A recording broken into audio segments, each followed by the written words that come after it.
How's it, everybody, and a warm welcome to the Web3 show. I'm your host, Philip Kalinko, joined by my friend Kate Bergman, and together we bring you Freestyle Friday, a reminder that nothing we say is financial advice. We are not financial advisors, and if you haven't already noticed, the Web3 space is incredibly risky, so always do your own research. In tonight's show, we're going to be covering a lot, guys. Milady NFT. Absolutely pumped. I also did my homework following last week, and I can tell you what the allegations were previously. If you had listened to me and not bought in a 3 ETH, you would have lost the opportunity to 2x. Just shows you always do your own research. We've got Pepe down 60% on the week. We're going to discuss why. Also, the creator of Pepe coming out and giving some comments about what he feels about Pepecoin.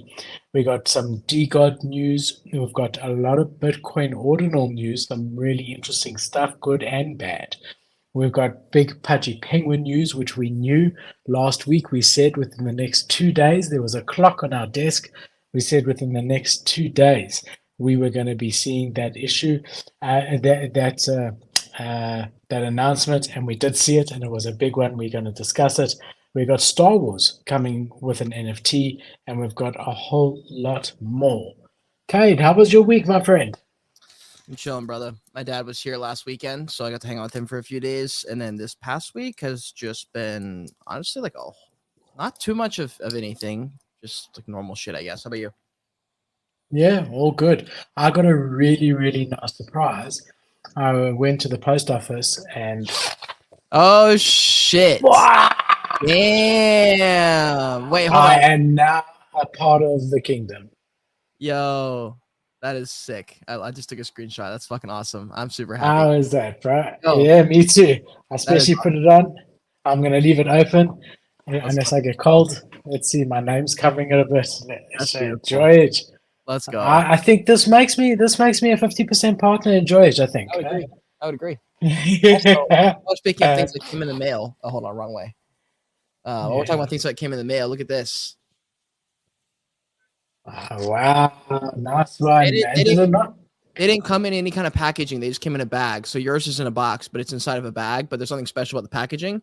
But the actual V friend itself, yo, this is kind of tight. If you guys are in spaces right now and you come to the YouTube stream, you guys can see the V friend in real life plush that I picked up online.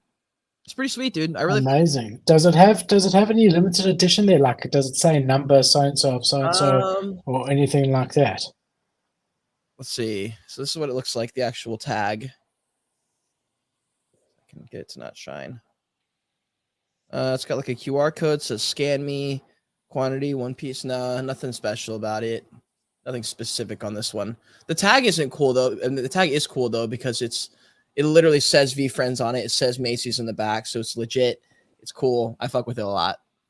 I also like it. I think it was a good call. Listen, we could choose that or we could buy a point 0.2 ETH NFT. So I think we made a really good choice. Great. 0.02 ETH Yeah. investment in Gary V. Sounds better.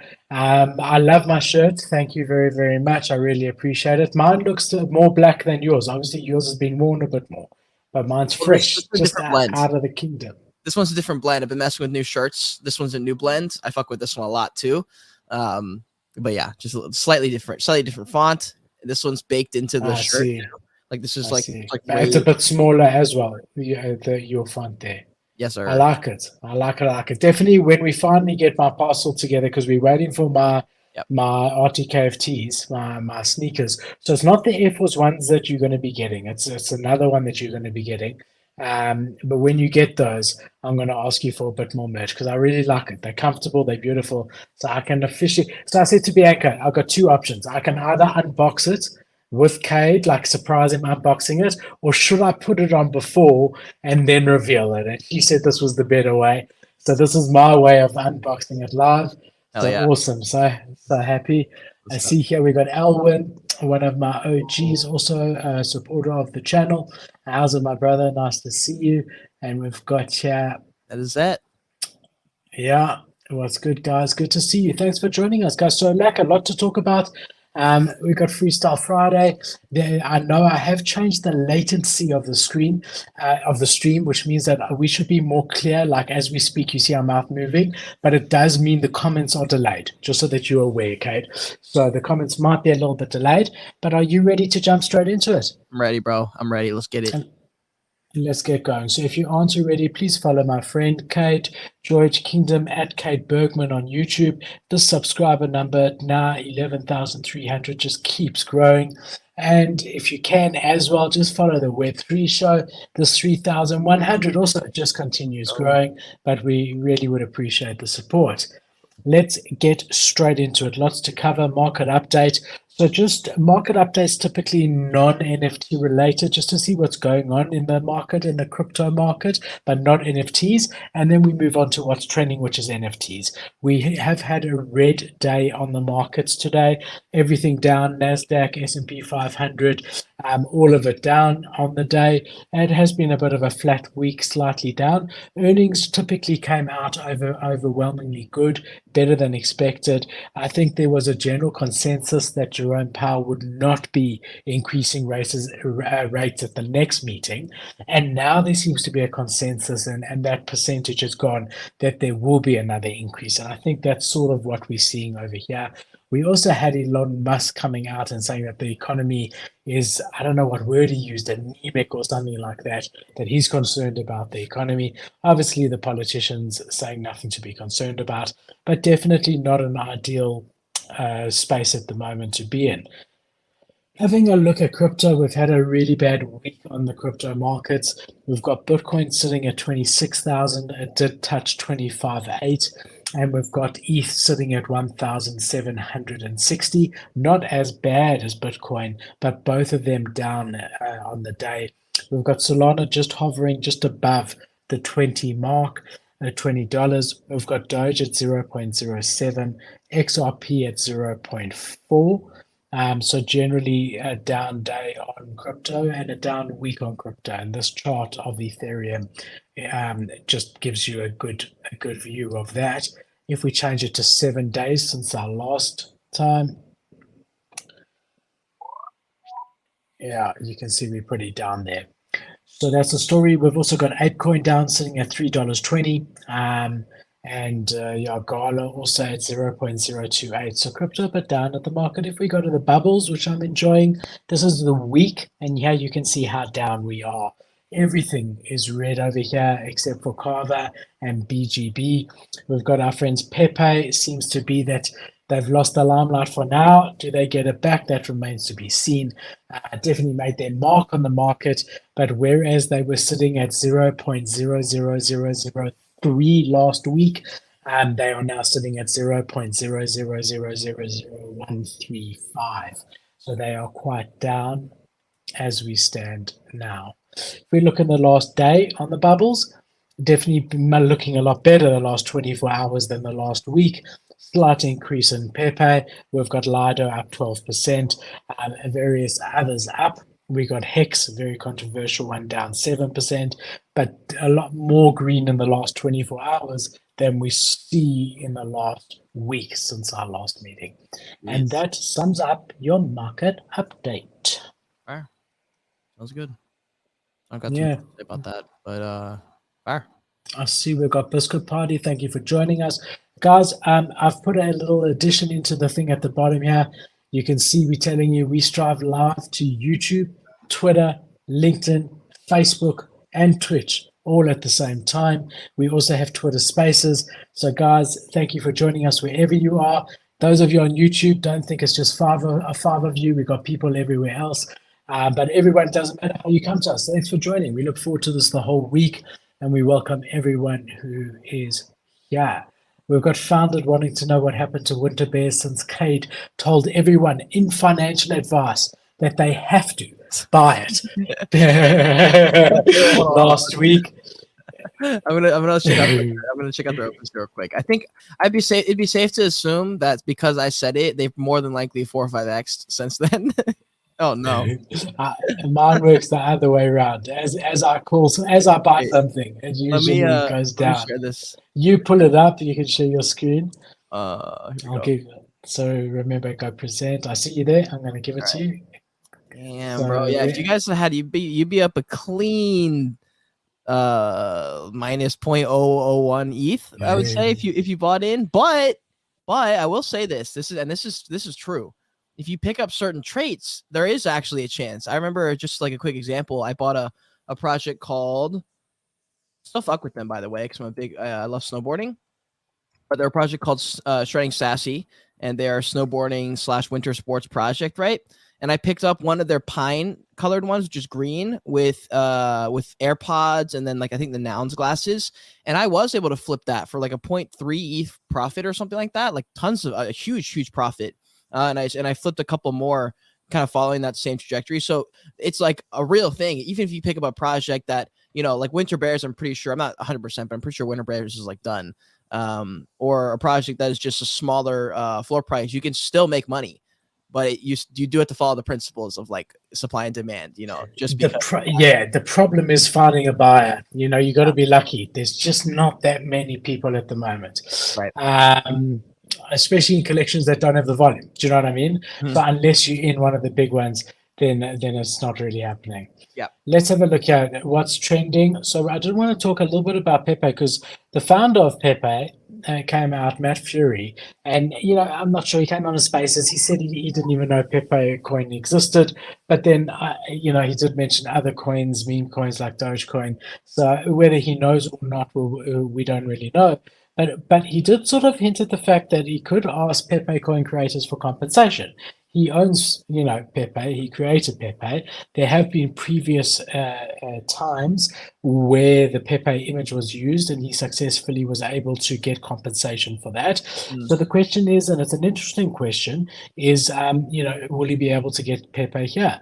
In 2019, he was awarded $15,000, not a huge amount, but still, in damages by a US court, when he had a suit against InfoWars and Alex Jones, who used the Pepe image on InfoWars merchandise. So there's definitely precedent already set, legal precedent, that he owns the IP. He got $15,000. That's it? Yeah, it's not much, huh? Like nothing. Yeah, but I don't really know the details of it. Exactly, what the situation was.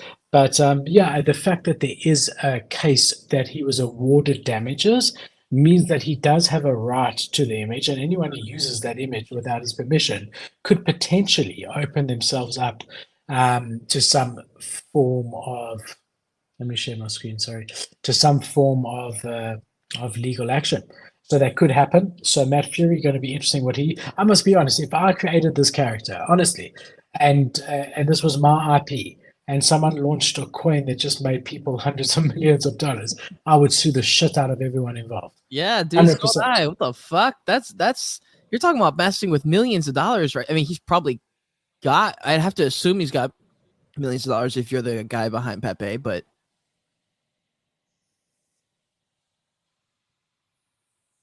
yeah, no, exactly. So it's going to be interesting to see what happens there. But he did come out and say that. If we have a look at the last 24 hours, Blur, 11 million are always divided by 3. There is still wash trading. That wash trading is coming down. So or rather bit farming is the correct word to say. $4 million more or less on Blur. We got 5.9 million on OpenSea. It is possible that there's less farming going on Blur. We know Franklin, Lucky Big Brother, all of them have stopped doing that. So maybe it's better to halve it now. It's just an estimate anyway. But let's say 5 million on Blur, 5 million on OpenSea, 800 and something thousand on Immutable X, X2Y2 419,000. So we add them together and you're looking at about 11 million. There's no doubt. I mean, we always call a spade here. NFTs at the moment are down bad, and there's just not that volume. A lot of guys are getting their fix, their adrenaline fix, through meme coins. At the moment, I'm not saying it's going to be like this forever, but at the moment, that does seem to be it. And it's actually reflected if we have a look over here in what's trending. The only collections that we're seeing in the top are the ones that we know already. So we've got Milady, which we're going to talk about in a second. We've got Mutant Ape Club as number 2. Azuki as number 3, sitting at a 14 ETH floor, slightly down. Here's your mutants under 10 ETH, but ETH is quite strong. We got Bored Apes at 43 Ethereum, close to that $80,000, which I said I might start to be interested. So interesting stage to be at. We got CryptoPunks at 50, DeGods at 8.2, so still holding very strong.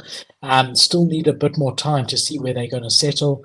Pudgy Penguins at 4 ETH, also holding very, very strong. Captains at 6.5, they're doing well at the moment also. Kennel Club still at 4 ETH. Moonbirds almost hitting under 2. They're at 2.06 at the moment. Meebits are under 2, sitting at 1.9, despite them launching their different trait that you could make your Meebit do things. We got other deeds sitting at under 1 ETH, and we got Beans sitting at 1.18.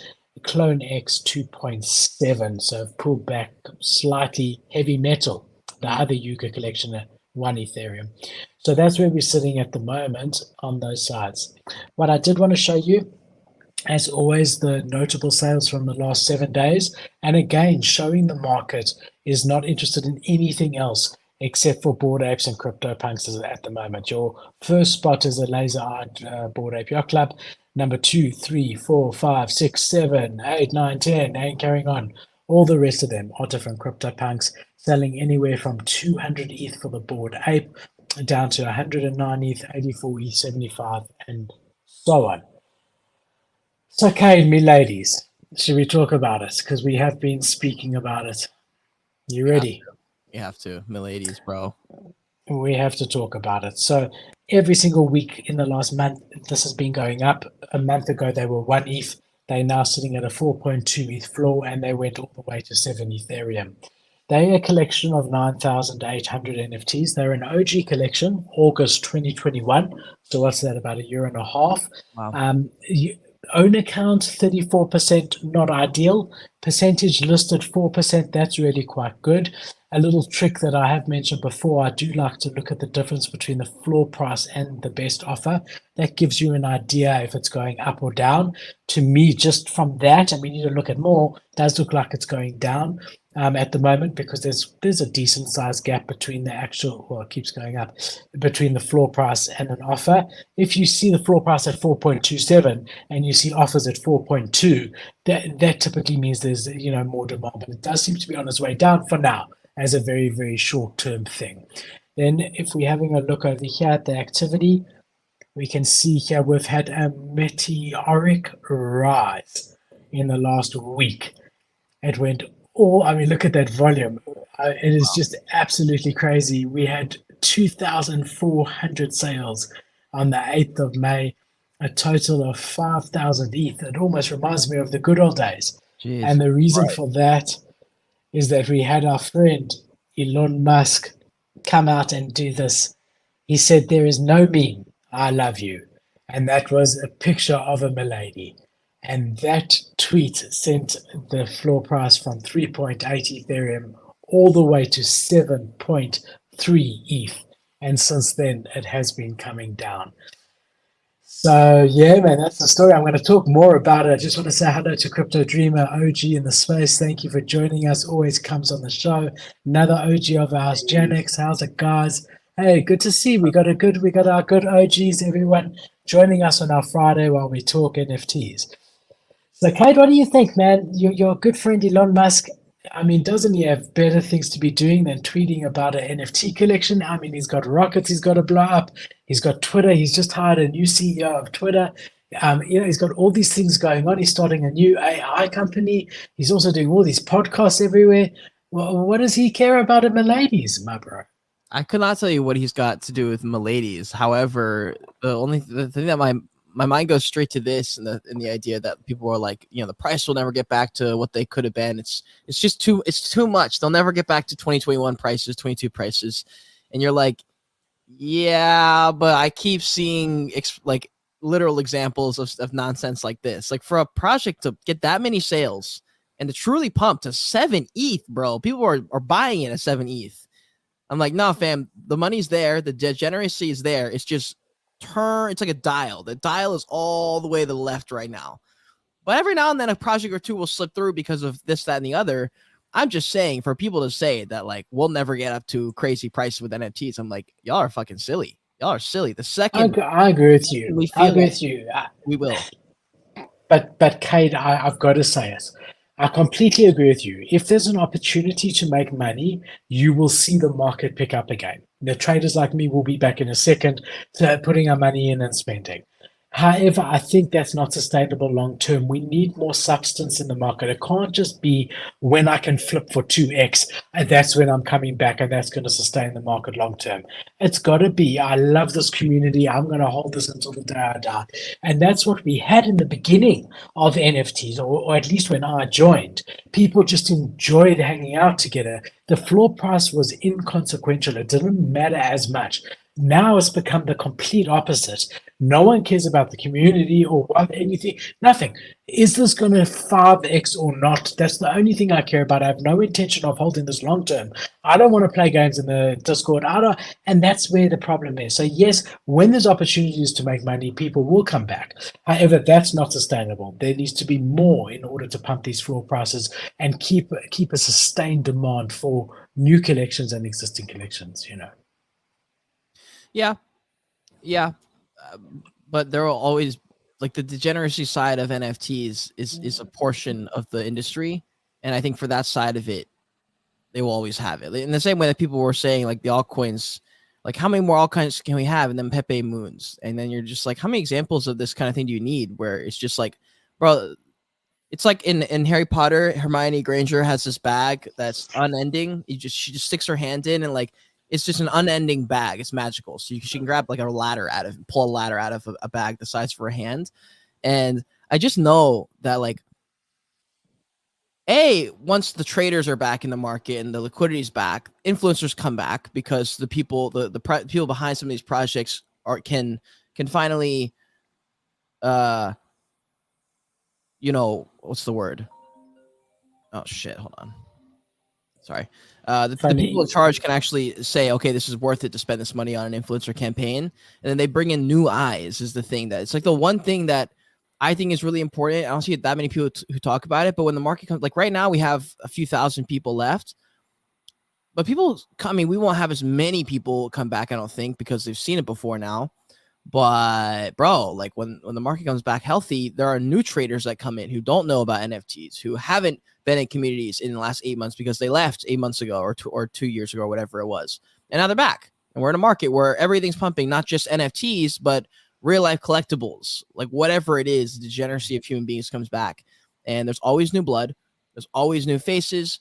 There's always like, it's in the same way that like I hadn't really heard of Milady. And then everyone's talking about like, everything feels very small and it feels like it's an echo room, but there are also tons of projects that drop and have been around even for a while that I've never fucking heard of or seen before, even though I would consider myself well-versed in the space. There are tons of things going on that I don't know about.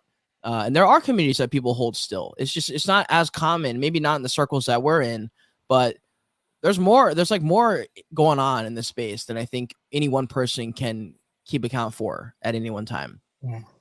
Yeah, I hear you. It's interesting you say Harry Potter. My example would be Mary Poppins. It shows that we're different generations. Her bag also was the same. Looking at this as far as my trading goes, just my trading mind, which is, where I really am strong. Not financial advice. I do not have a crystal ball, but this floor price is going down in the short term. Definitely. So if you have a look here, there's very few offers. Obviously, these don't matter. Very, very few offers. And that we've seen the volume drying up slightly. Look, it does seem to have found a floor. Yeah, I say we under 4 ETH in the next 24 hours. That's what I'm saying.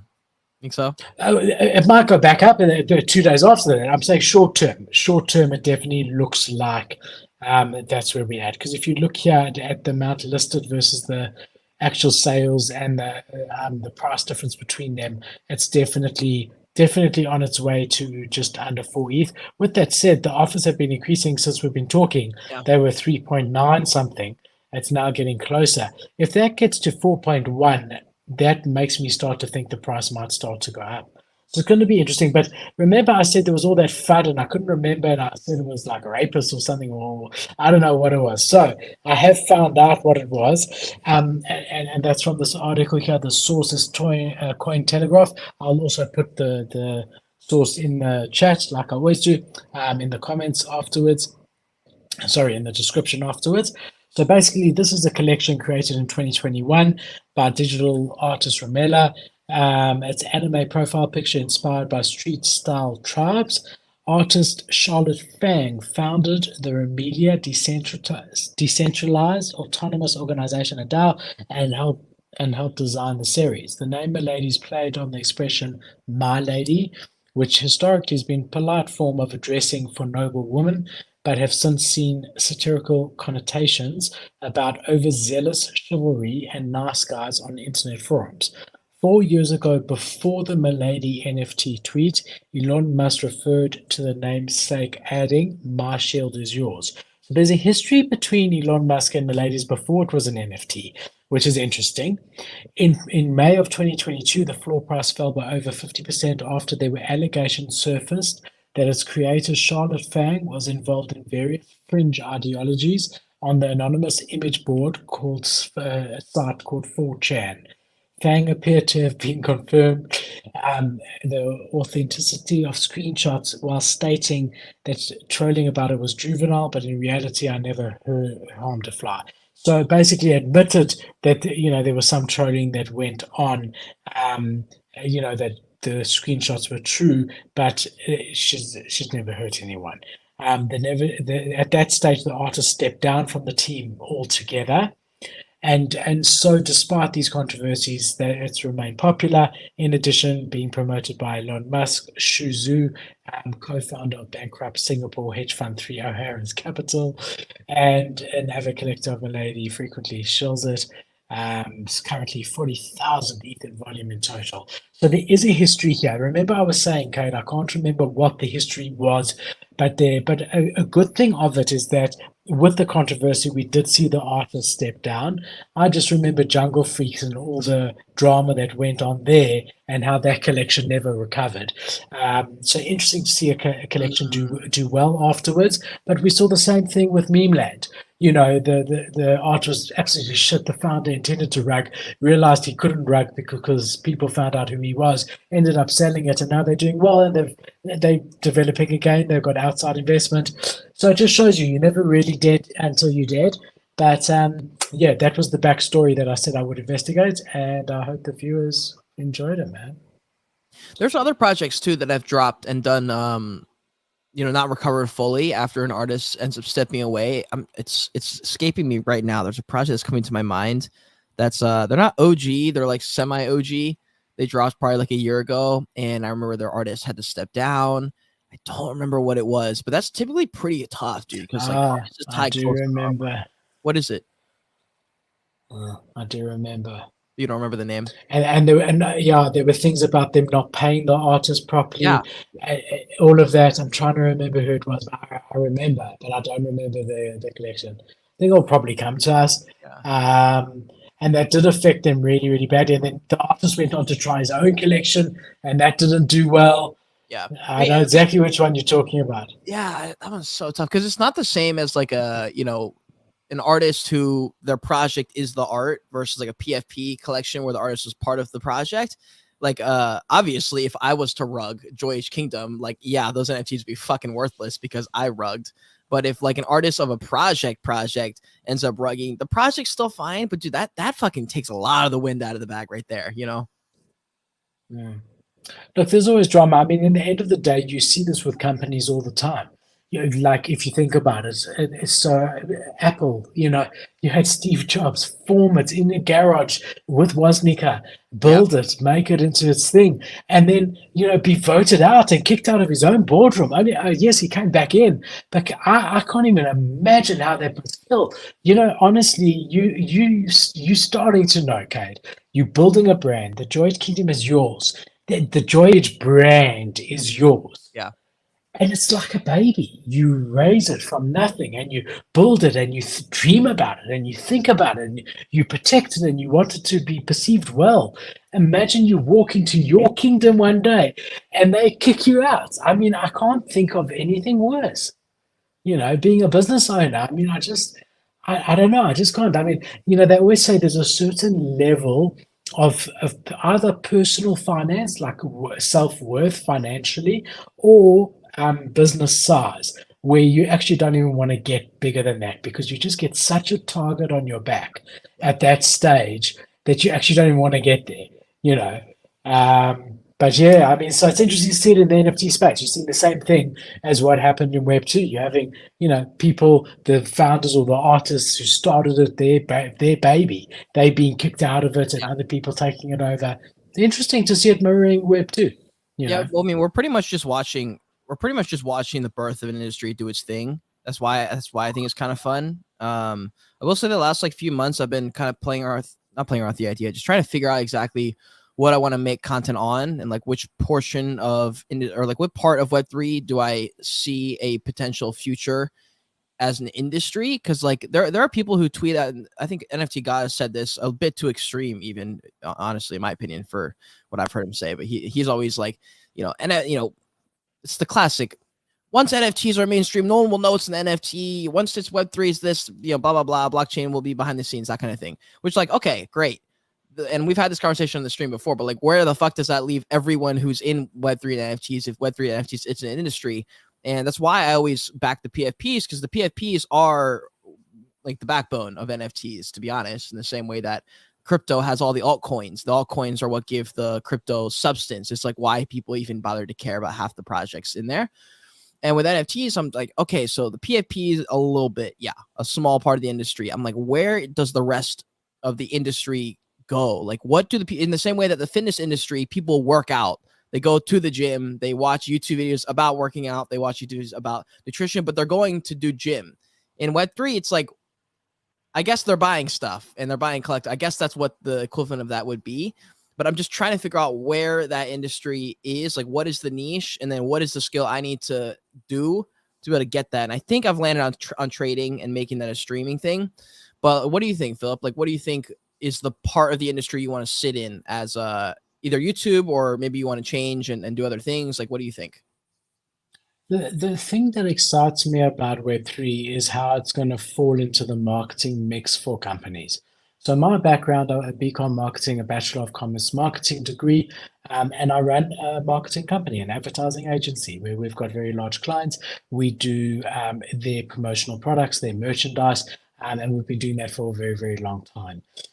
Within the marketing mix, you've got different levels, right? And I would argue that merchandise is lower on the chain. It's the lowest level of it, even though return on investment could be massive. I mean, if you think about it, if you had to take out a Super Bowl advert like our friends did, who wasted their $5 million. Gabe Layden. Yeah, what's this project's name? Digidagaku. Yeah. So if you think about it, and it's more than 5 million because you've got to spend 2 million or 3 million to design it. They also had to pay a fee to the marketing agency. So just call it 6, 7, 8 million, whatever, $8 million, okay, being spent for a few people, for a lot of people to see this ad that a lot of them didn't understand. If you then think about it and say, okay, if we did this, we took $500,000. And how big is the stadium? 80,000 people. We bought 80,000 caps and did Digidagaku on those caps. It will cost us $1 million. Give it free. As you walk in, there's your cap. And every single person in that stand is wearing a Digidagaku. You would get advertising the entire time because they're always focusing on people in the stands. And it's costing you a tenth of what it would have cost you to do a 30-second advert. Right. So I think promotional products and merch, merch in the NFT space is different to what I'm talking about. I'm talking about, we do the uniforms for BP, Siemens. When you walk in, their staff are wearing proper branded lounge shirts and things like that, all of that sort of stuff. But either way, I'm saying the value of promotional products is very high, but they're the lowest on the totem pole. And then you have your normal things like TV, you've got radio, you've got print media, whether that be magazine, now you've got social media, you've got digital, which is influencer marketing, all of those things. I think Web3 falls into that. So we're starting to see that. Starbucks is a perfect example. It is a part of a Web2 company, Starbucks, marketing campaign.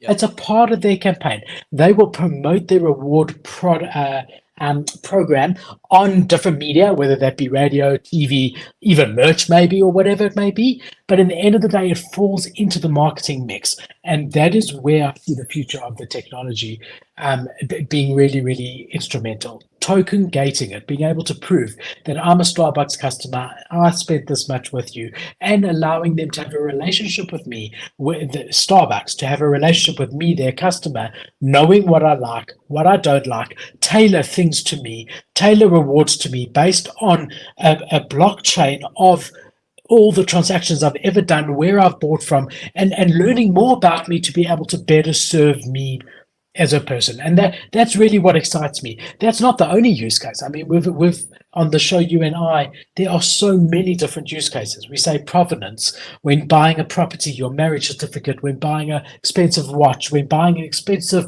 real life artwork. All of that can be on the blockchain and then at least proven. There's a lot of different things. Ticketing is another example that we spoke of 2 weeks ago, which is amazing, because it is good for token gating. Music, if you want to protect your royalties, you can make it that literally every time that song is played online, automatically the artist gets paid and the producer gets paid without anyone being able to screw anyone over. So there's a lot of use cases, but personally, I'm most interested in the adding value to the consumer. Web2 brands that exist already that are going to integrate it and learn more about their customers and be able to communicate better with their customers and reward them. But what do you want to, like, are you trying to cover it as like the PFPs? Like where do you see yourself as a content creator? Or do you even, do you think that potentially that might end in a few years? I think there'll always be value to CryptoPunks and Bored Apes and, possibly Pudgy Penguins and one or two more that will come in. Captains has done well as a new one to come in. Azuki is obviously building something. They're building companies behind it. But I think the days of it just being popular just because it is an NFT, which is what Bored Ape started as, are gone. I think you need to have it as a small part of your marketing mix, as adding value in some way to an existing customer company, that has its own income streams. In the beginning, you could just have a nice NFT. People bought it. You could live off the royalties very well, hire a whole team. Those days are gone. You need a real business use case. But so I'm saying it's going to be well, I know that part of business for content. Like where would that leave you for content? If there's only, so say there's 7 projects left. Say it's Pudgy, Bored Ape Yacht Club, DeGods, Utes, fucking I don't know who else. Like 7 or 8 projects left. Where does that leave us for content? Like that was my original point. It's like, with what is the industry though? Like if you're saying this is going to help the marketing, which I agree with you on all those points that you said a minute ago. Like where does that leave us though to make content about? That's where my head is. All the big brands are going to come to you, and say, Kate, we Coca-Cola, we're going to be just like we see gaming companies go with big gaming YouTubers to get their game out there, and they want to launch an NFT. They're going to want a guy like you either to advise them or help them with things or things like that. I think it's not going to be so much NFT companies. I think it's going to be normal Web2 companies coming into this space and adding real value.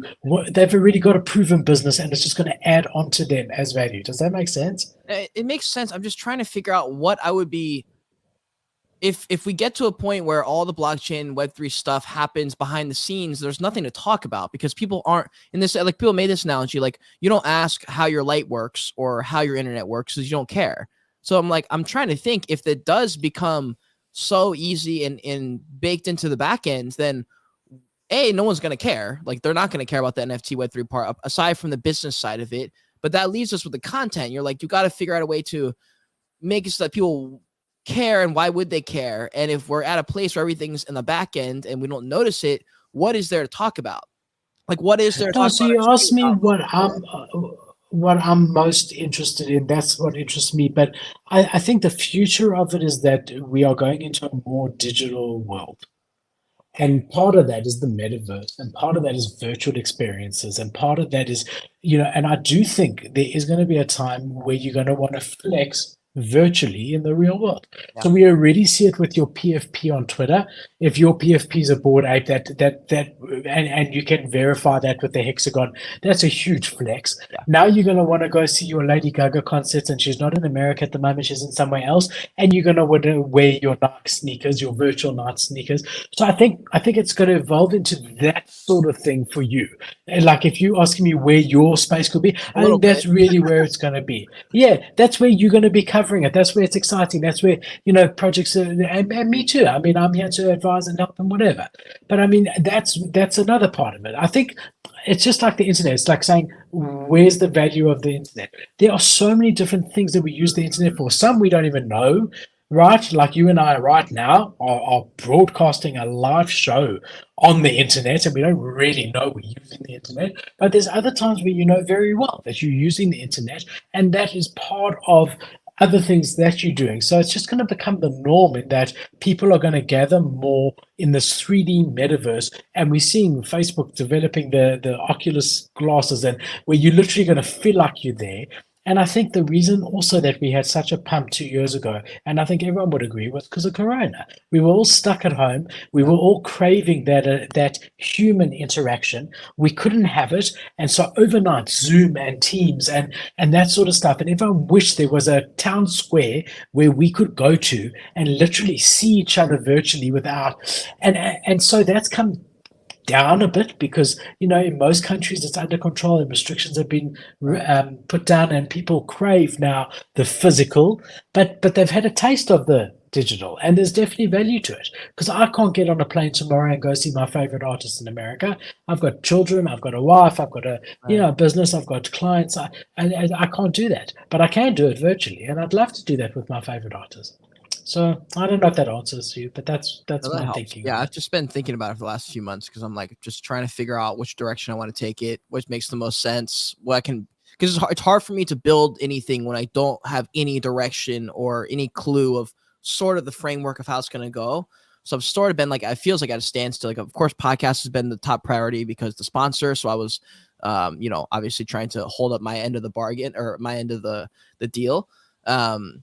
And now like that contract's over, so we're trying to figure out if we want to do the same thing or keep going or stop or whatever. So now I'm like, okay, if this doesn't continue, then like which direction do I want to take it? Do I want to get an Oculus and start making a fuck ton of content in that world and start talking about that? Do I want to continue the podcast? Like, what do I want to do? And then that's just been leading me to sit here and overthink about videos I need to make, videos I want to make, videos I think I should make, and that has been the last. So I think my advice to you, if you're able to, and I don't know if you're able to, is to really focus on what you have a passion in, because that passion will come through in your videos. And you actually gave me that advice. Remember, you said like do a thing about twin parenting with NFTs or something, something, even if it's a small niche. I think trying to always figure out what the most popular thing is going to be is a fool's game. I think you should find what you really are passionate about within the space, whether that be gaming, whether that be trading, whether that be coins, whether that be NFTs, whatever, or a mixture of all of it.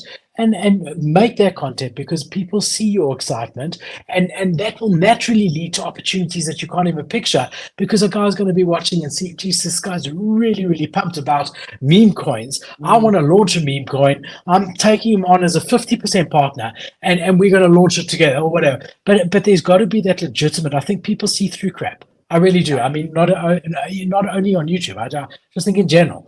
So whatever you're really passionate about, that's what you should focus on. And that's also why, I don't know if you've noticed, but the shows of the last couple of, I'd say 6 or 7 weeks with you and I've really dialed down the crypto related stuff, and I'm focusing just on mostly NFT projects. Really, because NFTs is my passion more. I'm not a crypto trader. I see the opportunity there. It's a huge casino. People can make huge amounts, but that's not really my thing. The thing that I really love is blockchain technology.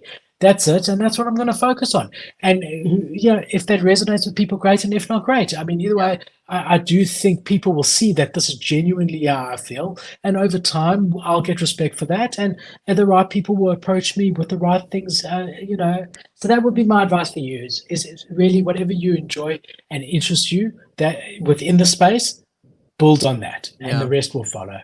Yeah, because I was also looking at like what I want my target audience to be. Like, who am I trying to target? What's the goal of the content? I think I've just been Don't overthink it. yeah, maybe Don't I mean, remember with me and you, just remember one thing. When I reached out to you, I was a fan of yours. And it wasn't necessarily even the content that it was. It was just I haven't really even thought about it. Maybe I just identified with a guy being honest and building and being himself online. And I think if you lose that, if it's so much about just trying to find where everyone is, it's not worth it. I think you just got to be that. Just be that complete. As you see what you get, don't tell people what they want to hear. If you disagree with, if Elon Musk comes on your podcast and you disagree with him, tell him you disagree. That's what I loved about you, and that's what I loved, and I still love that about you. You tell me all the time, and it doesn't matter that I've got a business and I'm 40 and you 25 and you don't. Yeah, I've got 3 kids. I'll say something. You say to me, Philip, I completely disagree. That's what I love about you. And that's what your viewers love about you. So just be real. Is my advice. And the best way to do that is find what you're passionate about and focus on whatever that is and be real about it. And the rest will follow. Yeah, can we get a mic drop or something, fam, or a like or a retweet or something? Jesus Christ! I'll drop a mic. Yeah, thank you. I'll drop a mic because this freaking mic dropped. This freaking mic. It's quite a long story, but it doesn't work when I'm do it the way I'm doing it. I have to use these for now. It says Safari doesn't yet allow this access, but if I try to move to another browser, then I have other issues. But either way, that's a story for another day. But Ken, I hope that helped my brain. I'm always available one-on-one if you want to chat more, and you know me, I'm here for you. Oh yeah, bro. Latest news, let's get into it. All right, so we've got our friends at Blur, and the 4th collection that they now allow you to borrow against is DeGods.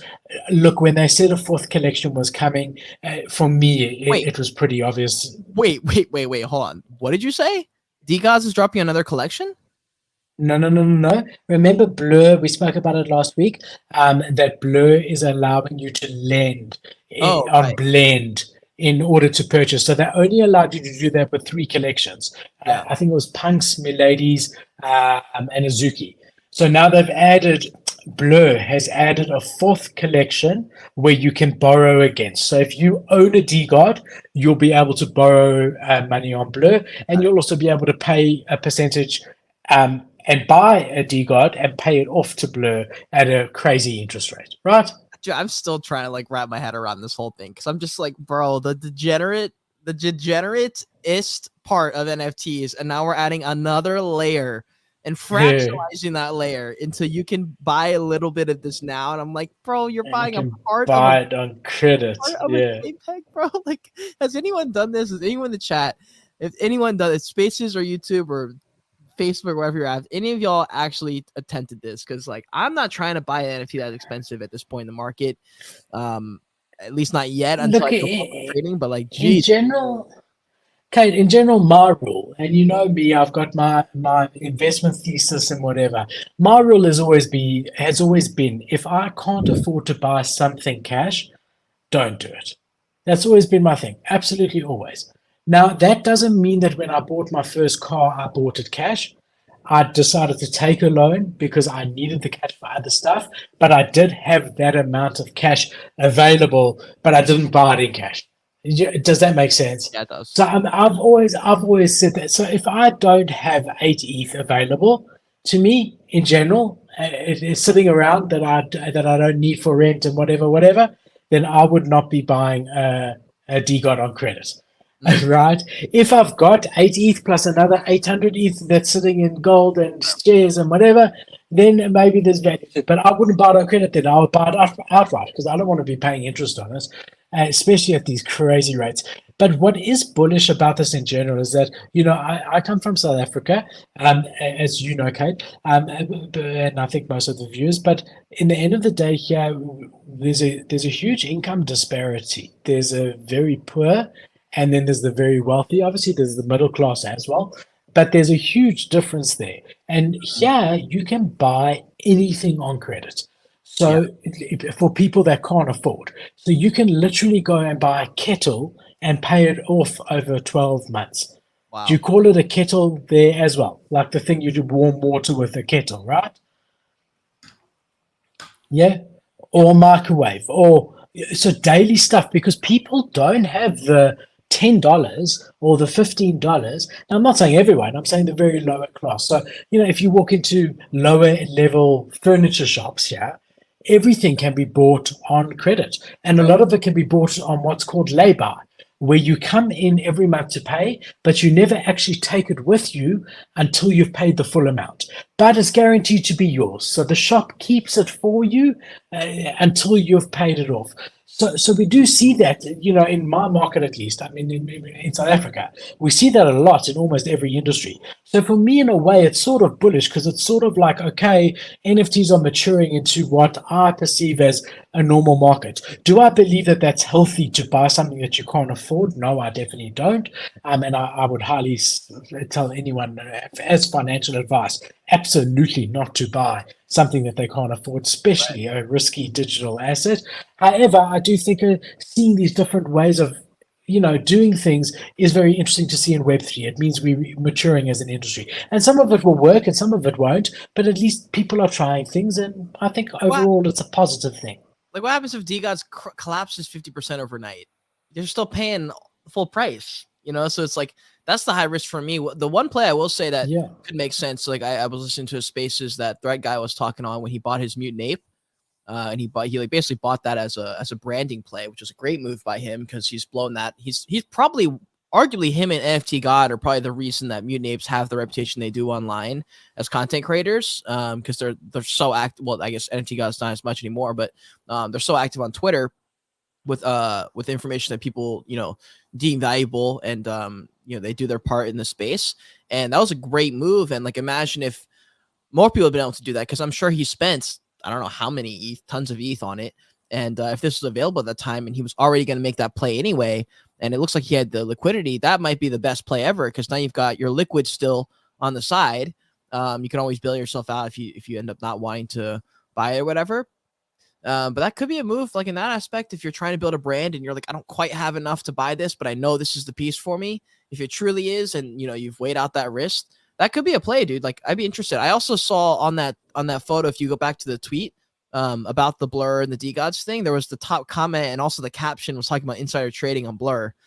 So it looks like this seems to be just public knowledge, the fact that Blur is just doing whatever they want. I also have seen and noticed, just I don't know if you have as well, that Blur has started to kind of get shit on as far as their branding. Like, they're still number one each time I look in the charts, but every time I hear Blur, I'm hearing one extra voice now that's like, fuck Blur. They're terrible for the space. I'm hearing this over and over and over again, whereas I used to hear a lot more positive sentiment on it. No, sorry. Check this first comment. But anyway, just what you're saying. That's the top comment. Yeah, I am looking for the one that you were talking about. I just wanted to show you that because that is fucking funny, bro. Guys, if y'all are in Spaces, the top comment is "fuck you." This new collection coming to blend. And then Jordan Crypt right below the laughing emojis. Yeah, it was a photo of DeGods. Yeah, there it is.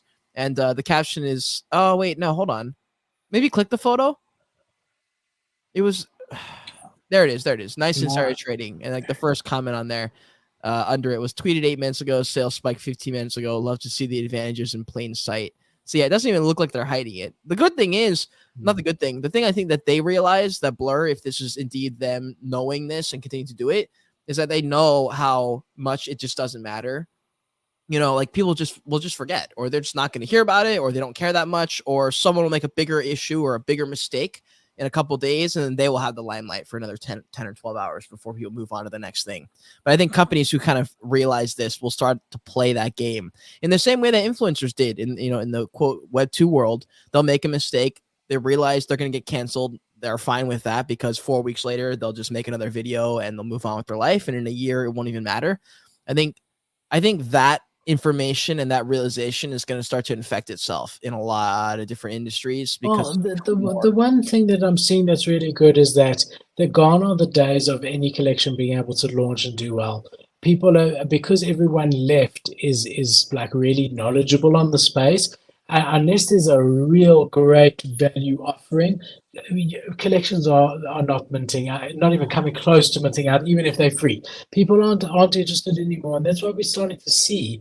The ones that are standing out are the ones that are actually building companies underneath the PFP. PFP is just a sort of membership card to the company. They're getting proper income streams. They're doing real IP brand deals. They're getting their products in stores like that V-Friend toy that you Yep. showed us. We've seen the same with Pudgy Penguins. They're building out real games. They're building real things that a normal Web2 company would do. And to be a part of that club or get first access to certain things or extra benefits, you have to have the PFP. And that's really what I was trying to say in the beginning when you asked that question. That's what the future of it is. It's no longer just I'm an NFT project. That's a novelty. Buy my thing. Right. It's now I'm a great company. And you know what? If you want to show that you're a part of it and have extra benefits and be like a first mover there, here's a way you can do that. Buy this NFT, hold it, and you'll be able to then get first access to this unique merch or whatever. But when I say unique merch, I mean unique merch by Nike or Adidas, companies that are already known for good quality merch, not some random project that's dropping t-shirts. No one cares anymore. Whereas, a year ago, everyone did. And I think that's healthy. Yep. I think the days when any collection with non-docs founders and no roadmap and no future hope of doing well were minting out in 5 seconds, that's not healthy and wasn't sustainable. Yeah. So in a way, this is the balancing act to get to that healthy point. And we're seeing that. And it actually brings us really nicely into the next story, which is, Pudgy Penguins, which has been making good moves, a lot of IP plays, a lot of showing that they really do have a plan to build a real company, have just raised $9 million in a seed round. So that's really, really positive. I mean, if you think about the market that we're in at the moment, that's $9 million is a decent amount. Not massive for VC, but it's a decent amount. And basically, it's to expand the team, scale the IP, so intellectual property, so build out these characters that will include toys, maybe even a movie, not a movie, an animation, kids show, stuff like that, to actually books to build out the characters properly. And we saw that, and that's really, really a good thing to see. I think it was, if I'm not mistaken, for 20%, which basically values Pudgy Penguins at just under 50 million. And to think that, Luca paid, I think, 2 to 2.5, definitely was 2 to 2.5. I don't know if it's 2 or 2.5. Just shows you what an incredible play that was for him. Dude, sell that for a massive fucking bag right now then. Well, it's worth $50 million. 100% of Pudgy Penguins is worth $50 million because a notable VC firm paid, let's just call it 10 million, even though it's not, just for mass stake. So it's worth $45 million. That is the valuation of it at the moment, which is incredible. It's crazy too, because if Luca were to quit, that would be rough, dude. Like, I don't know how Pudgy would be able to recover from that. Like, there would have to be someone so legit to replace Luca, because I don't know, man. Luca's not even that loud, and people love this dude. Like, he's a solid fucking. He gets the game. He's a businessman. Loud. It's just crazy. Yeah, I mean, he's a businessman. I think he showed that play here. He's also, it's not an amount of money that's going to make him beholden to them too much. He's given 20%, which is a minority, not a majority. The second you start giving 51 and over, it just gets. I mean, we saw straight away, anytime they get VC funding, the next second it gets monetized, they do another drop and short-term things. So I think he's still retaining control there.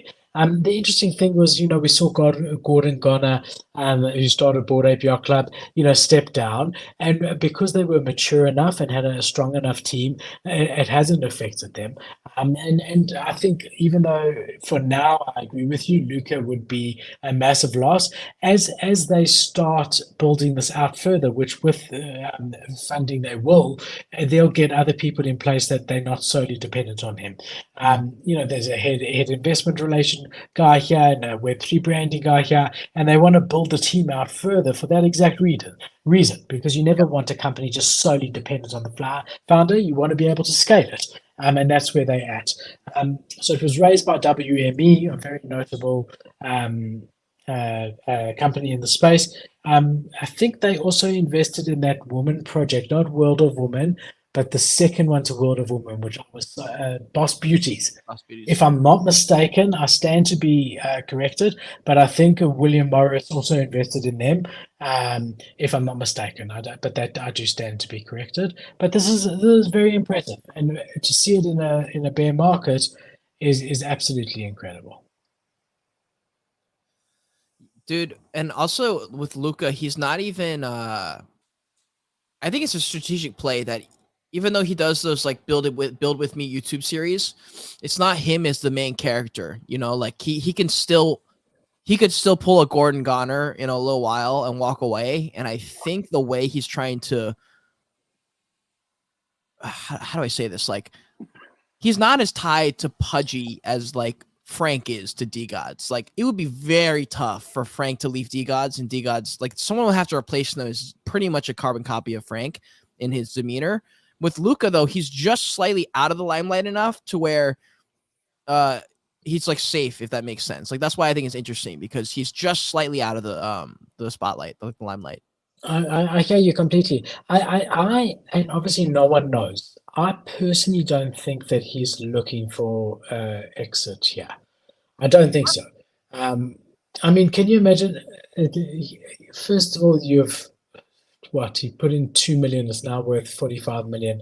So he 20x'd his investment as it stands now. Yep. And you get to work in NFTs all day, bro. I mean, what could be better? I mean, honestly, if that's what you love and you enjoy building a brand and a company, why would you want to leave? You've got a really good investment partner on board now.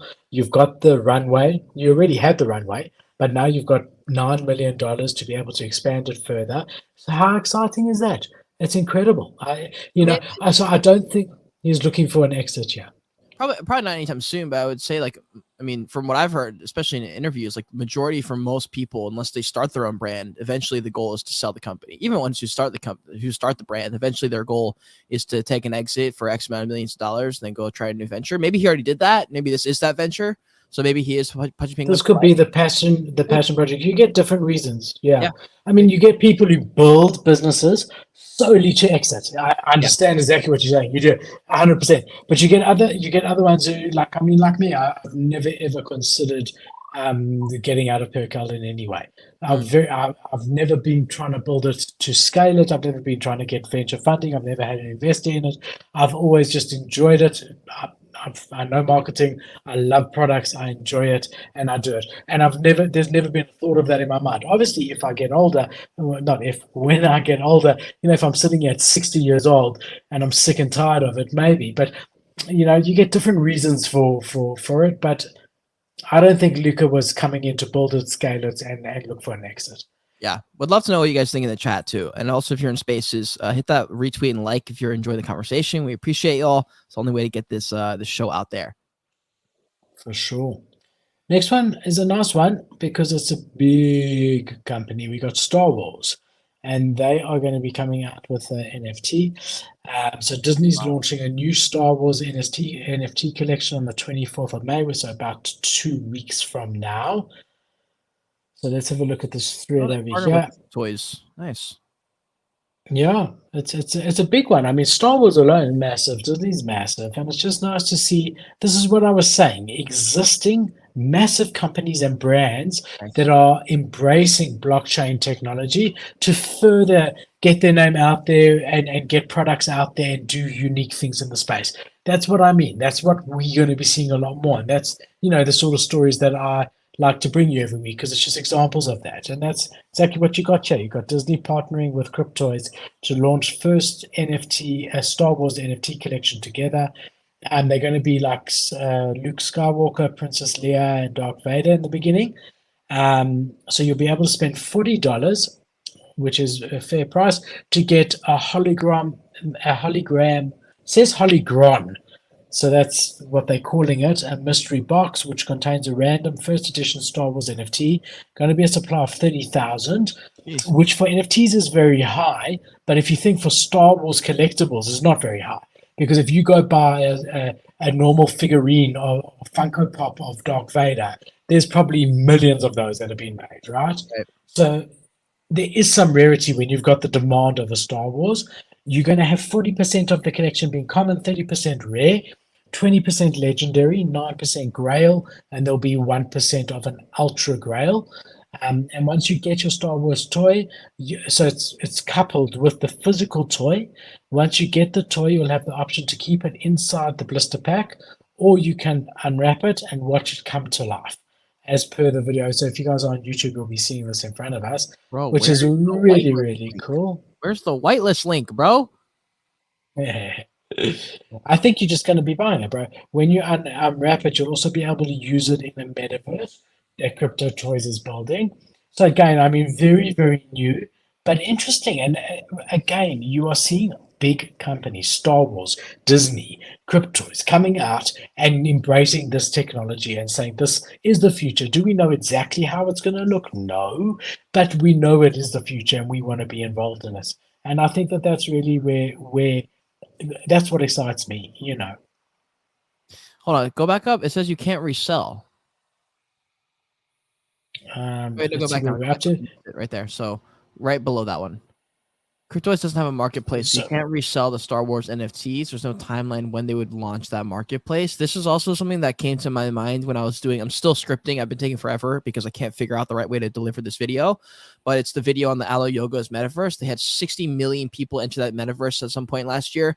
However, and they dropped a real life clothes collection because they're a real company. They dropped their normal launch, but in that one specific launch, if you kept the email, your digital receipt that you got, you can, if you hold that until January of this year, so like a 3 or 4 months window for them, then at some point you'll be able to redeem that digital receipt where you bought real clothes for an NFT. And I don't believe there's a marketplace either for that.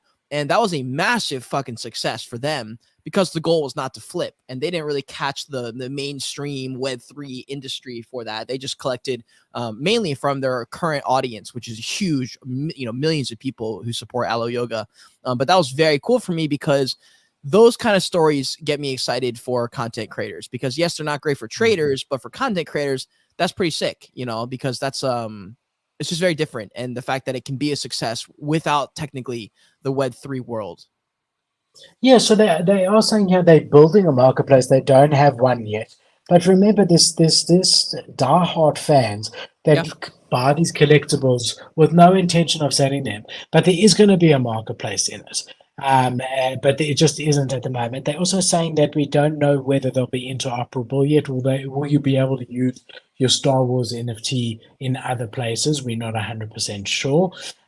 But he is also saying, I mean, the team behind it from A16Z, behind Cryptoys, they've raised $33.5 million. So they really are building something for the long run here. And the fact that they've been able to launch land a deal with Star Wars is incredible and great and bullish for the space. So yes, in the beginning you might not be able to sell it. That marketplace will come, and when it does, who knows? I just know the Star Wars guys. I think that this is probably a good investment for $40. Not financial advice, but I personally think $40. The downside is you lose $40. The upside is a lot more. I agree. I agree. Also, I was going to say, quick note, while we were talking about in real life stuff, I am pretty much after the stream going to drop the link for Joy's Kingdom clothes. So that drop is for the Cozy drop. The Cozy Voyager drop comes with the Voyager hoodie, the OG Voyager hoodie, which is green. It's sick.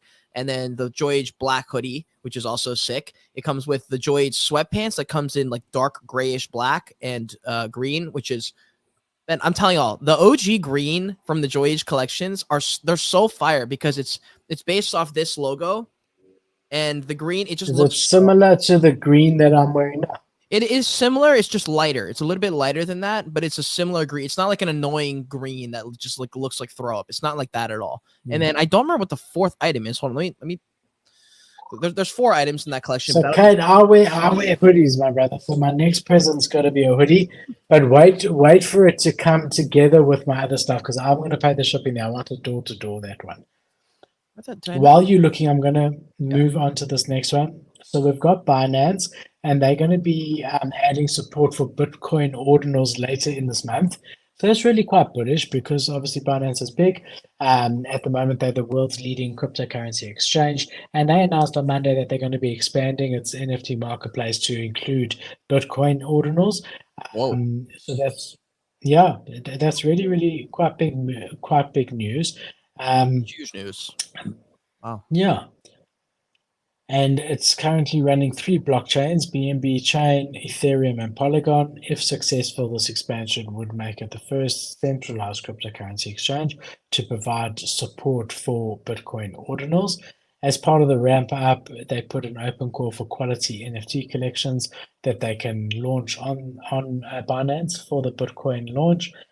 Um, so that's interesting. But what we did see over here is Bitcoin developer Luke Dashjr or Dash Jr. I don't know. I'm really butchering his name. He proposes to ban spam ordinals because there's been a whole thing that's happened here. I don't know if you've heard about this, Kate, but there's been a bug that's found in Bitcoin ordinals that basically, simply put, you're able to send a transaction with zero input and zero output. So, in other words, you could sort of pretend like it was inscribed, but it was never actually written onto a Satoshi, right? But it's still counted as an ordinal.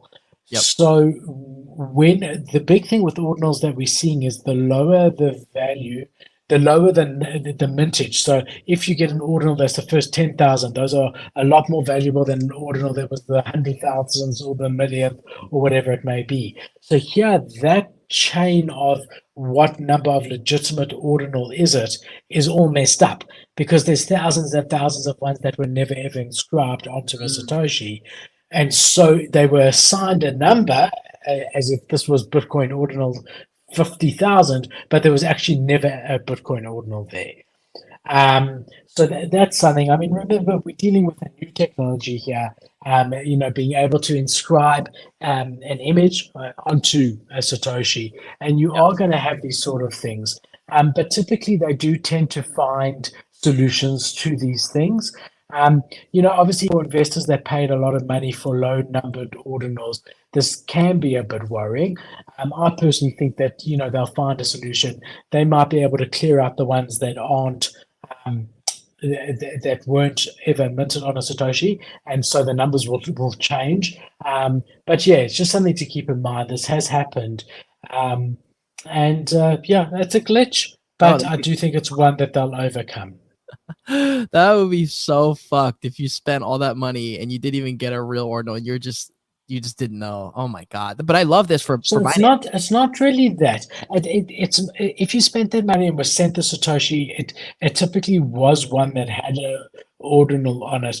What they are saying is that when you bought that one, you might have thought that it was the 15,000th Satoshi that was ever made, when it actually ended up being a different number to that, because there's a whole lot of other ones that were put in that weren't actually inscribed but were counted towards the numbers, if that makes sense. Yeah, that makes sense. Also, just want to say what's up to Clemente. I see him in the spaces over here from the Nifty Portal. Shout out Clemente. Shout out Nifty Portal. Love the guys over there. Got to meet him at NFT. Clemente, I'm a huge fan, my man. A big fan. I love what you're doing at the Nifty. I love the guys at the Nifty. I love listening to you guys every day. I'm a YouTube guy, so I watch you guys on YouTube. So big welcome. Thank you for joining our spaces. Cade should, if he's done his job properly, have the YouTube link there. So Clemente, I'd love for you to join the YouTube just so you can see my face, because I feel like I know you, man. So big welcome, and yeah, feel free to request to speak if you want to add anything to it. But yeah, so Kate, I don't know, that's the Bitcoin ordinal story, my man. We'll see what happens with it.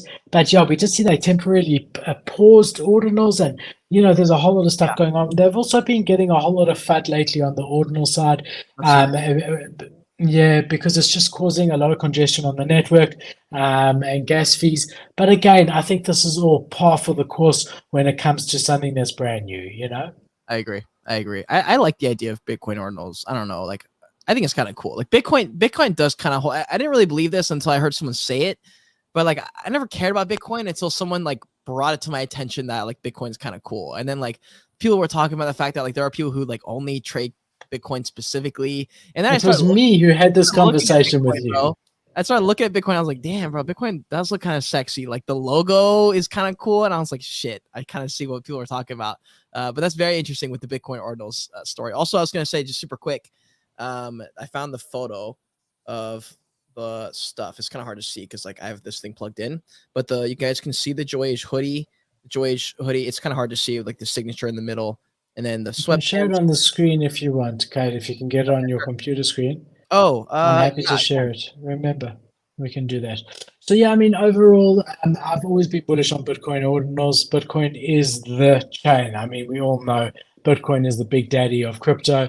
The only thing going against it is Ethereum was first to market with that. But I think it's great. Anytime you can give a further use case to a cryptocurrency, then I do think that it just adds value to that blockchain in general. So, the fact that Bitcoin now has the ability to have NFTs on it. Obviously, they're still very limited, bro. You can't have smart contracts like you can on ETH. It's very difficult still, but they'll overcome it. We've seen already that there's Bitcoin wallets. Magic Eden has already been trading Bitcoin ordinals for quite a while, so we'll get there. I would personally rather have a Bitcoin ordinal myself than I would have a ETH NFT. Really? Yeah, especially a low number if it's one of the OGs. Because it's like your opportunity to get a CryptoPunk 5 years ago. Right. You know what I mean? Yeah, sure. Also, I have the page here. I just shared it. Okay, let me share it. Guys, this is the Joyish Kingdom. We're gonna have this drop. It starts today, but it's I should zoom in a little bit more. Hold on, let me try this. I'm going to. I'm busy doing it. There we go.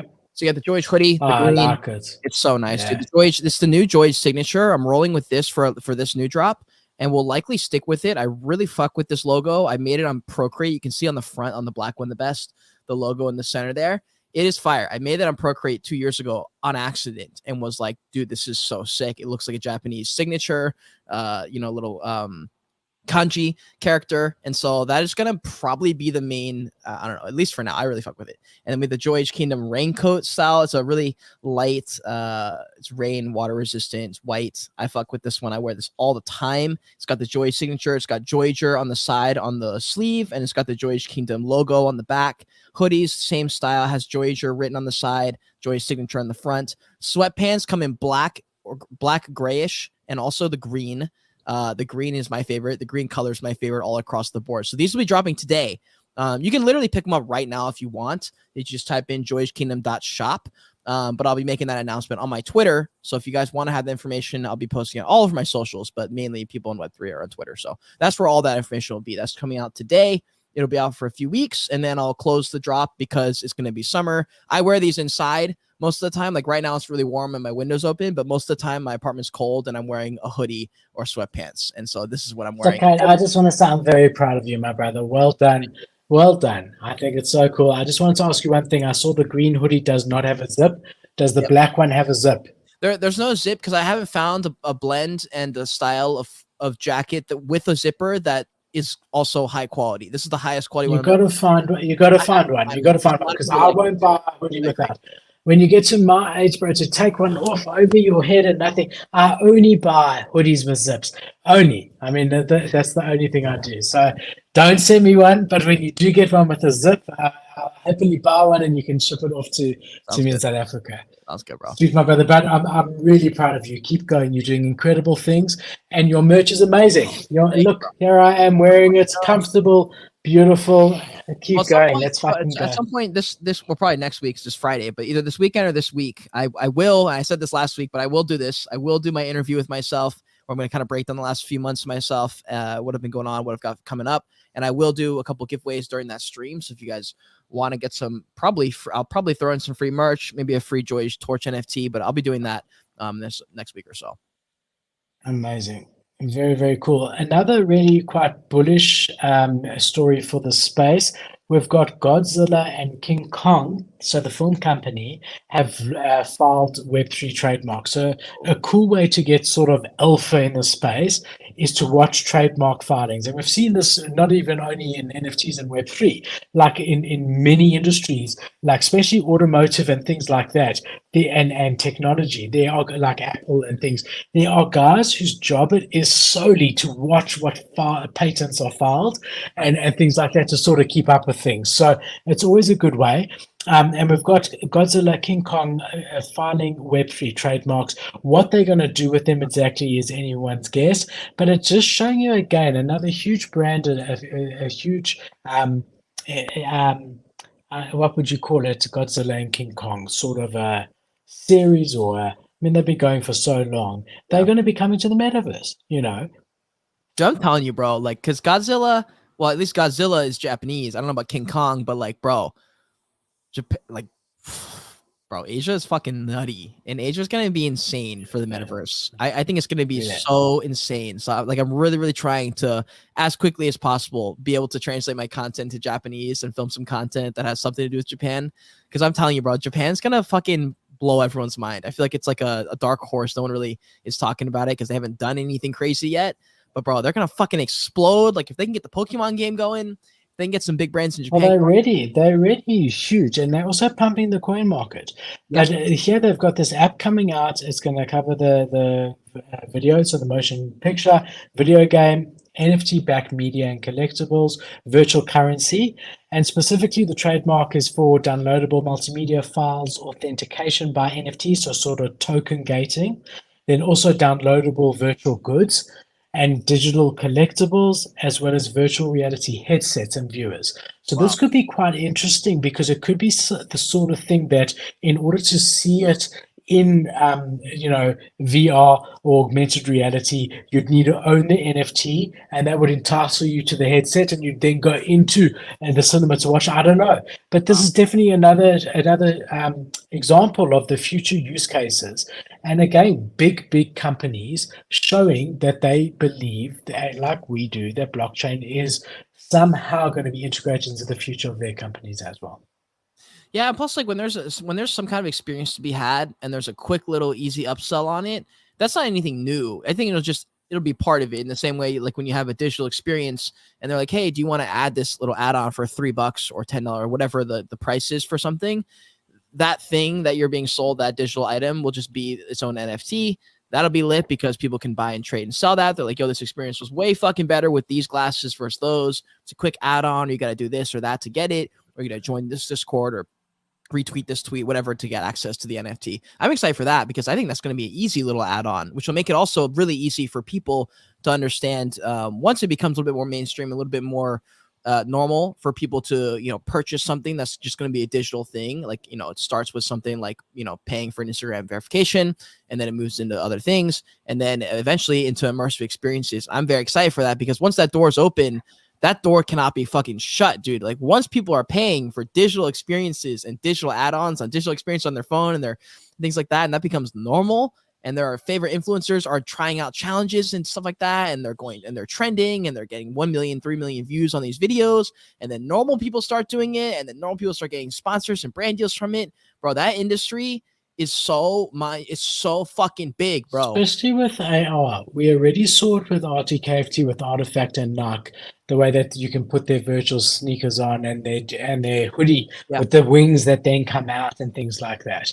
And when that becomes the norm, and when your Google experience, where you're searching for something on Google, is actually you physically walking or virtually walking through a shopping center instead of, busy looking online at Walmart, you're actually busy looking at it as if you're there, but you're in your house, but walking around and whatever.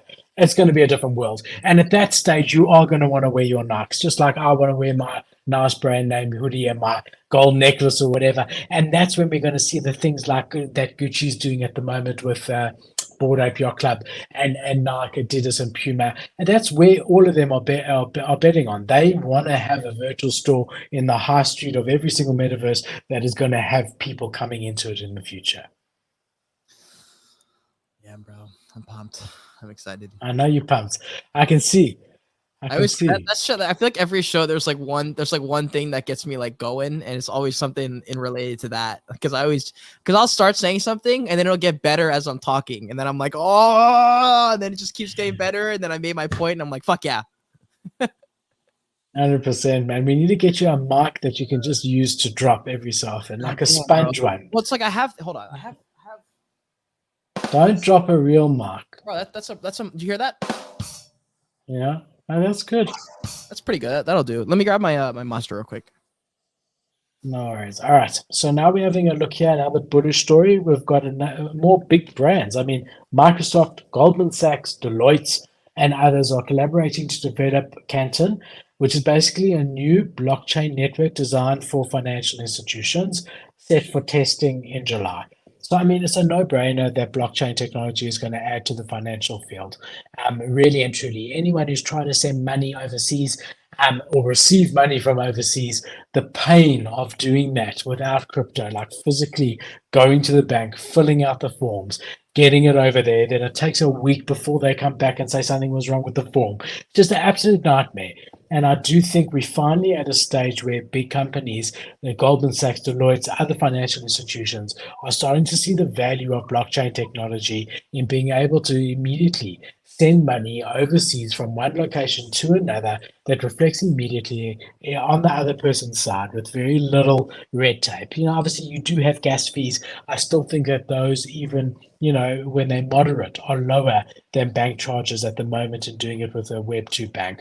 So why wouldn't you want it? Yeah, you can either wait a week and go through hours and hours of pain to send money overseas, or you can do it quickly and cheaper that it reflects almost immediately in the person's hands. And there's a complete ledger of all the transactions that are irrefutable on the blockchain forever. So for me, it's always been a no-brainer, but we're starting to see big boys are realizing the same thing over here. And yeah, just good to see. So this was a Bloomberg article, but another one that I'm hoping is making you bullish, Kate. It is. Sorry, I had a thought that went back to that original thought that I got excited about, and it turned into a video idea in my head as you were talking. So I just want to make a note so I don't forget for later. Sorry. No worries. That's the creative mind. Yeah. Anyone who knows me knows my mom is an artist. But yeah, you got to. I mean, I go to bed also with a notepad next to my Yeah. bed. That's smart. That's really Yeah, smart. yeah, write things down. Sometimes I swear to God, like not often, but I'll think of things and I'll write them down in the morning. I'll wake up and I have no recollection of actually waking up and writing them down. That's crazy. And I've got yeah, and I've got some good ideas, like launch this new section on our website, or like a really good section. The one was search by personality, right? So, you know, instead of searching for products by company color or whatever, material or I don't know, price range, it was like the person's personality. Are they an outdoor enthusiast, or, you know, are they a nerd who would like a cool power bank or whatever? And that one I don't remember waking up and writing it down. And I had their personality, and then I had like an example of 2 or 3 personalities, but I couldn't read it so well. It wasn't written well, but I was able to make it out. So yeah, I think it's a good idea to have a. And if you do it on your phone, you wake up because of the light, right? Right. But if you're doing it with a pen and paper in the dark, as long as you sort of can read it the next morning, it could be pretty cool. Yeah, like this video idea was mainly, I was saying, when people pay for virtual experiences to be better, or digital upsells become more normal, that turns into challenges, that turns into content through TikTokers probably, and then they maybe win money or they run giveaways. Then normal people copy them just like they copy their TikTok trends and dances because their chance of going viral when everyone's doing it. The next step will turn into the immersive experiences. Next thing you know, we're in this new fucking world and everyone and their grandmother is launching an AR glasses. And every single one of them, by the way, at some point will be pretty solid. Even the third party ones that cost $50 will be pretty solid at a certain point, where it'll be the same thing where it's like, I can't make content because I don't have an iPhone. Well, that's not an argument in 2023. I think that'll be the same exact story. It'll just be for something else. It'll be some kind of glasses, some kind of thing that you need to be able to make this stuff. But even now we're seeing that with VR, man. I mean, we are selling the cardboard VR things. They have really basic, but we're selling them for nothing, $1 or something. And you put them on and you download an app on your phone that's a VR app. You actually slide your phone into the cardboard thing, and there you are. I mean, so AR is different. AR's you are seeing what VR. I can put you in space right now. That's what VR is. Right? So right now, click a button, you're in space. You think you're in space, you're walking around in space, or you're in a shooter game or whatever. AR is when you are in the Droid Kingdom, but things are happening in the Droid Kingdom. Right? So you are where you are, but you can manipulate what's happening around you in that space. And AR is the future of what we were saying with Google, in my opinion, because you will be actually sort of browsing, but you'll be able to see things that aren't there. So you'll be able to physically sort of pick up a virtual shoe and look at it and turn it around and whatever it may be. So it's exciting, man. I think we're further away. I am also. I think we're further away than we think. Right. And that's why I think it's important for guys like you and I to sort of pace yourself. Don't burn yourself out. You know, we do the show weekly, 2 hour show, you and I, and we do it every week. In the beginning, in the bear market, Morland and I were doing it 5 nights a week. But that was the bull market, but that was the bull market, and there was a lot to cover. How much But I mean, yeah. Be able to quantify doing 5 streams a week, bro? Because that's a lot of streams. How much what? Like, you must have been making to be able to give up that time. We were doing maybe 2 paid promotions per stream. So, for example, we would cover 5 upcoming projects, of which 2 of those would have paid us to be covered in that. But there were like stages where there were 200 projects being launched every single day and selling out. I don't know if you remember that. Yeah. But I mean, it was insane. We couldn't keep up. And then we wanted to do post-drop analyses of some of them, and then we had to go back and do them, and then we also wanted to do evergreen content, like what is MetaMask, how to actually mint an NFT, how to set your gas. So there was stuff to do. There was no shortage of stuff to do, you know. Dude, one of my all-time best performing videos is a TikTok about how to set up a MetaMask wallet or something like that. It's just a quick little step-by-step thing, like a voiceover video. Video still gets views to this day. Every single day I'll log into my TikTok and I'm like, 3 more likes, 4 more likes, 2 comments. Like, it's so funny, bro. Like, that kind of evergreen content really can work. There's a video on my TikTok right now that still goes every couple of weeks. It'll start picking up again. It's a honest review of a $33 laundry hamper that I found on Amazon that looks really fancy. And I reviewed it because I was like, wow, you can get a fancy laundry hamper for $33. That's pretty cool. Let me review it. And I reviewed it, and like I remember not thinking anything of it. It didn't do particularly well. It got like 100 views, 150 views, like 6 likes, whatever. And then, 6 months later, I look at it, 4,000 views, and I was like, "Whoa, when did that happen?" And then there's that girl that does it. There's that girl that does it. I don't know if you've seen it, but she does it properly.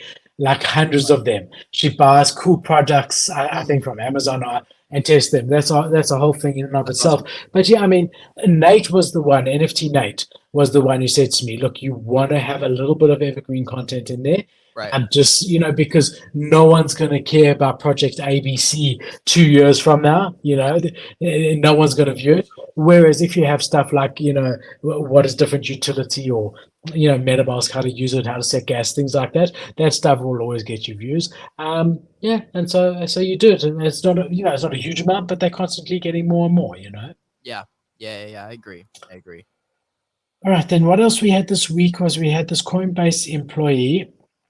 So it's an ex-Coinbase product manager. This is actually different to the guy who was knowing when they'd be featured on the front page. This is a different one, but he was this guy, this particular one, Ishan Wahi, was sentenced to 2 years in prison for insider trading. Look, I think convictions in general in new spaces, when there is definitely proof that someone has done something wrong, I think those are good, because otherwise it's just the wild, wild west. And I do think it makes people think, twice possibly about doing nefarious things, right. And I think that overall it is good. But I mean, the other one with the other Coinbase employee where he stole like $50,000 and is facing up to like 30 years in jail, I think that's absolutely ridiculous. I mean, you're seeing other people, especially, Do Kwon and frickin' Sam Bankman-Fried and whatever, who have stolen tens of billions of dollars allegedly, who are now, and here you got a guy who literally stole like 50 grand. Okay, it's money, but 40 years in jail, that's quite hectic. But here we have this guy, he has been formally charged. So yeah, 2 years in jail for insider trading, bro. Dude, there are people who have committed unbelievably awful acts to another human being and have seen less than 40 years. I mean, like 10 years, 5 years, even, like they'll get sentenced. And for someone to be charged 40, well, a max sentence, I guess, 40 years. Well, he hasn't been charged yet. We're waiting to see how long. But that's the max. I mean, I think very seldom you get the max, but I think there's something wrong with the system that for stealing $50,000, you could be in jail for 40 years. I don't know, bro. You know what's kind of Just fucked seems that a makes me bit think? harsh. Like my brain immediately goes to like, at sorry, I just like got thrown off because Subduck's main account just joined the spaces. I just got thrown off by seeing their square PFP. What's up, Subducks? Sup. I was gonna say, Welcome. I was gonna say the thing that popped in my head there was when something like that happens, like because we were talking about last week with Donald Trump's collection, and if he were to run successfully, and if it's just him versus Biden, he'll inevitably drop a presidential election collection, and people will, again, gamble on that. And then if he loses, the projects will probably all go to shit. If he does well, then I don't know what to expect from the projects. But I was saying, with something like this, is the industry of betting on stuff, could that blow up to a point where it's actually ridiculous in the idea that, like, for example, with this Coinbase employee, could there be a coin or a collection that's like almost like a temporary collection that has a start and end date, and they're betting on something as stupid as like how long he'll be sentenced? Like, will that become an industry on its own where, I mean, it's already here, the betting world, but to a point where in the Web3 world, we're saying, okay, there's 7 things going next week. Are y'all trying to bet on what we think the outcome is going to be for whatever it is? Like, it could be an announcement coming up for Pudgy Penguins. Yeah, I think we will see it. I think we might have even seen it before. But I mean, it's like degen of degen on top of degen on top of degen that. Yeah. You're betting on a bet regarding an NFTs, which are already, the degen side and something side of that. But yeah, man, I mean, the bottom line is, I think all of us have something in common here, in that we do have that gambling gene. And whereas it's not so trendy to be able to say, look, I've spent the last 2 years of my life in a casino. It sounds a little bit more romantic to say, yeah, no, I've got a YouTube channel. I speak to my friend Cade, and I've traded some pictures of NFTs. I think that's sort of more socially acceptable than, just disappearing for 2 years into a casino. But effectively, I know I'm wired like that. I mean, the thrill of the bull market and 10xing and that. I mean, geez, I get excited just thinking about it, man. That's fucking funny, dude. Yeah, I agree. Yeah, the OG days, bro. And we've got one more story. So anyone in spaces, feel free if you want to request to speak after this. We always do on the Freestyle Friday section afterwards, where you can ask questions. If you don't want to talk, or you're lying next to your wife, you're sleeping, you can always type it in the Twitter spaces, or you can comment on any platform you are, whether it be any of them. So the last story that we got, you also related to the Coinbase side of things, is we've got the US. This was actually someone in my Discord who posted this. This is quite bullish. The US Chamber of Commerce has just filed a brief in the Coinbase versus SEC case, calling out the SEC for acting unlawfully in the digital asset space. Remember that this is the US Chamber of Chambers, not the Chamber of Digital Commerce. So this is a big deal. And then he goes on to say why. This is from Middle Law Man. So he says that the US Chamber is a highly influential organizational representing companies in all industries across the US, not just crypto. The brief opens with, as it stands today, nobody knows for certain which digital assets, if any, are securities under federal law. The Chamber makes 3 arguments. Number 1, regulatory uncertainty is killing innovation in the US. So, and we know that. The fact that no one knows where they stand. I mean, we're seeing all the big exchanges domiciling in other places. Number 2, the SEC is destabilizing the digital asset regulatory environment. And number 3, the SEC is violating constitutional due process and fair notice rights. So again, you don't know you've done something wrong until they decide you've done something wrong. And they don't tell you up front, these are the guidelines, you can do this, you can't do that. Yeah. Right? The Howey test can be applied in so many ways. You could call buying, negotiating for, I don't know, a Coca-Cola price, betting on that going forward, and launching some sort of like bottle cap token that comes with it as security if you wanted to. The Chamber declares the SEC's actions are not just a harmful policy, but they are actually unlawful. So this is really big. It really is big. We did see Gary Gensler in front of Congress. That didn't go so well. He couldn't answer whether Ethereum was a security or not. And it does seem like he's making it up as he goes along. And here we have the US Chamber of Commerce coming out and saying that they believe that the SEC has acted unlawfully. This is massive. And I hope that this actually pulls through, because at the moment, the amount of innovation that is leaving the US to go to other places which are more crypto friendly is just not positive. It's not good for the US. It's really not. They should be embracing this currency. Yes, they need to regulate certain parts of it, but make the guidelines clear. Make it clear from the beginning. If you do this, it's a security, you need to register it. If you don't do this, let us know. At the moment, no one knows anything, so everyone's scared to do anything, and it's not fair. Yeah, man. I don't even know what to say about that, because it's just like, I mean, I've even thought about leaving the US, but not 100%. No, not you.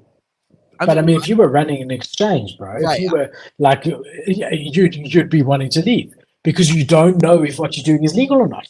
No one can tell you. Yeah, I mean, so if you're running a crypto exchange, or if you had a token that you were launching, it would be better to be domiciled outside of the US at the moment, by far. Yeah, I'm pretty much gonna disagree there. You disagree? Yeah, no, I'm pretty much just gonna agree there. There's not like a whole lot I want to add to that point.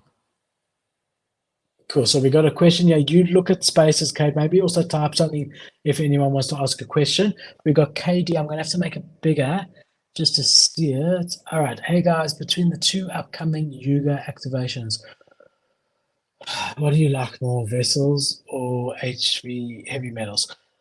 I'll take this one because you know me. I'm big on my Yuga. So I think it depends what you're going for. If you're looking on the gaming side of things and a long-term gaming play, then you want to do vessels. If you're looking more for the sort of Yuga ecosystem exposure and still a bit of exposure to the gaming, because sort of in between the two, then heavy metals would be the better of the two. So I'm not talking about trading like which one. I'm not giving financial advice like legitimate. I'm not saying which one's going to go up quicker and when and whatever, because that all depends on your time frame or whatever.